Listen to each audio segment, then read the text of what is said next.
So heaven has 7, what do I even call them? Department heads. Billions of angels and only 7 names. That is the tightest org chart I have ever seen. They are not bosses, Broc. They are commanders of the angels. And today we meet all 7. Perfect. I just hope one of them handles resident skeptics. Somebody up there has to have me in their job description.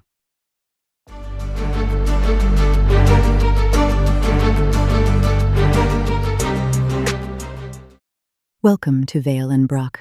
Today we climb higher than we have ever gone, all the way to the throne, where the 7 stand. So heaven has 7, what do I even call them? Department heads. Billions of angels and only 7 names. That is the tightest org chart I have ever seen. It is not an org chart, Broc. It is a sacred order, and the difference between the two is exactly what we untangle today. First question then, how do we know there are 7? I counted my way through the Bible and I never found the list. You are right, and I love that you actually looked. Scripture gives no list. It speaks of 7 spirits who stand before God. An image, not a catalog. Scripture does not go into detail, but it opens the door. So the Bible opens the door and then, what, somebody filled in the blanks? Tradition does not invent. It explains and completes what Scripture only sketched. Names, roles, meanings handed down from ancient times. One of the wise men of the earliest centuries brought order to the whole celestial hierarchy. Not as a cold diagram, as a living order, where every choir has a clear purpose. A living order, noted. It does sound better than an org chart, I will give you that. And one more thing. The names of the 7 do not say what they are. They say what they do. Their names are missions, not labels. Like code names, even better. Give me the list. I promise to rate them all a perfect 10. Michael, the power of God. The one you call when you need courage, strength, protection. The one who stands upright in the face of evil and makes no compromises. That is the bodyguard. Keep going. Gabriel, the might of God, the messenger. He shows up at the decisive moments when a message must be spoken clearly, even if it changes the course of your life. The courier with news you cannot return to sender. Got it. Raphael, the counselor, tied to healing and guidance. He does not force you. He walks beside you on the hard roads and shows you, step by step, what to do. Hold on. This one actually sounds useful. Keep going before I get attached. Raphael, the one who sets things right. The one who puts life back in order when it slips out of place. So there is an archangel for the days when everything falls apart out of nowhere. Interesting that nobody ever introduced us. Gabriel, the one who calls you to turn inward. He does not accuse you. He calls you to own it and to make it right. An angel who does not accuse? Remember those relatives of mine? They could take notes. Raphael, the one who carries human prayers before God. His presence says one simple thing. Prayer is never lost. Not even when it seems unanswered. Not even when it seems unanswered. Okay, that one landed. And Uriel, fire and light.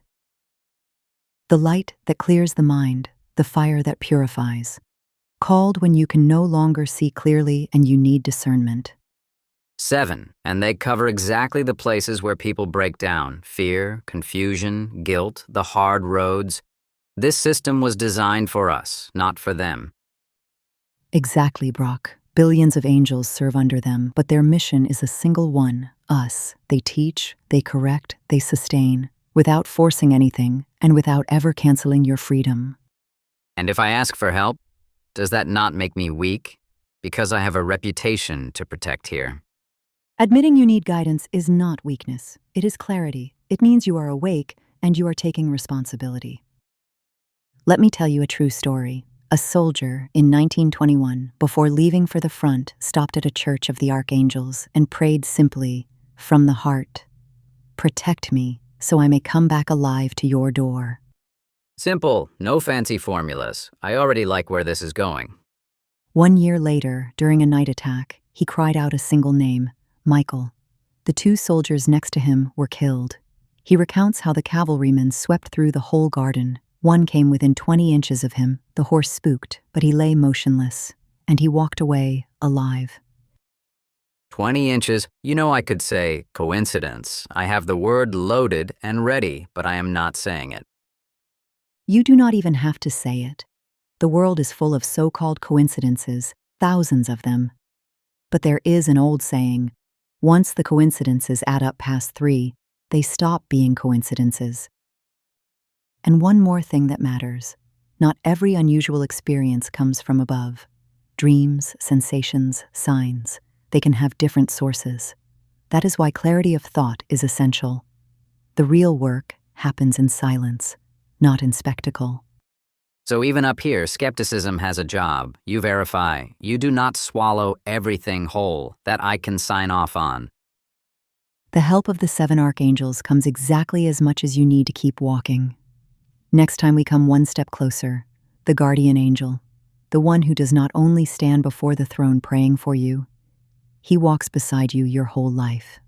And his help never ceases, quiet as a breath you only notice when you stop. You know what stays with me from this one? That we are not alone. I walked in with a joke about org charts, and I am walking out with powerful allies. The guardian angel. That one I genuinely want to meet. See you next time. I will be here. Not quite alone, apparently.